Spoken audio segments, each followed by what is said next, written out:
በዘጠነኛው ቀን ያው የሐጅና የዑምራ ስራ ላይ ያሉ ሰዎች አንኑ ስራቸውን ቅደም ተከተሉን ጠብቀው ይጓዛሉ እንደተለመደው ማለት ነው።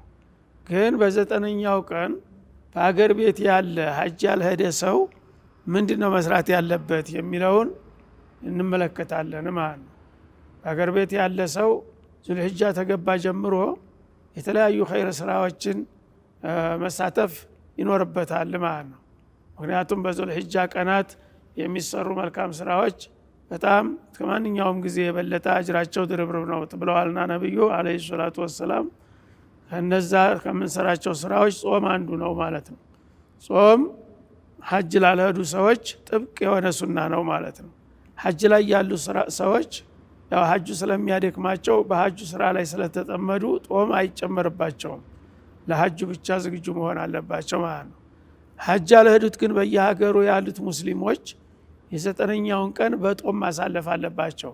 አረፋ ወቁፈል አረፋ የሚባለውን እለት ማለት ነው። ኢዱ ገና ነገ ነው። ተኢዱ በፊት የሚመጣው ዘጠነኛው ቀን ላይ ማንኛውም ሙስሊም እስከቻለ ድረስ ሴቱም ወንዱም ትንሹም ትልቁም ዘጠነኛውን ጦም ቀን ጡሞ መዋል ይጠበቅበታል ማለት ነው። ይሄ ቀን በጣም ደረጃው ከፍ ያለ መሆኑን ተናግረዋል ነብዩ አለይሂ ሰላቱ ወሰለም። ማ ሚን የውሚን አልዓመሉ ሷሊሁ ኸይሩ ወአሐቡ ኢለላህ ሚን هذه الايام እና አላህ ተፈጠራቸው ቀናቶች መካከል ከዚህ እነዚህ 10 ቀናቶች የሚወዳደር ማንም ቀን የለም። መልካም ስራ ሁሉ በጣም የሚወደድና ከፍ የሚልበት ሲሉ ተናግረዋል ማለት ነው። ስለዚህ በስምንቱም ቀን ውስጥ የቻልነውን ሁሉ ኸይር ስራ መስራት አለብን። ጦምም እንችለውን ያህል ግን የዘጠነኛው ቀን በተለይ ደግሞ የዘጠነኛው ቀን መጦም ምን ያህል አጅር ያስገኛል ብለው ሲጠይቋቸው ምን አሉ?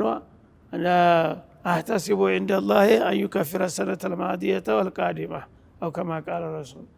ዘጠነኛውን ቀን ጡሞ የዋለ ሰው ያው ተሐጁ ስለሆነ ማለት ነው።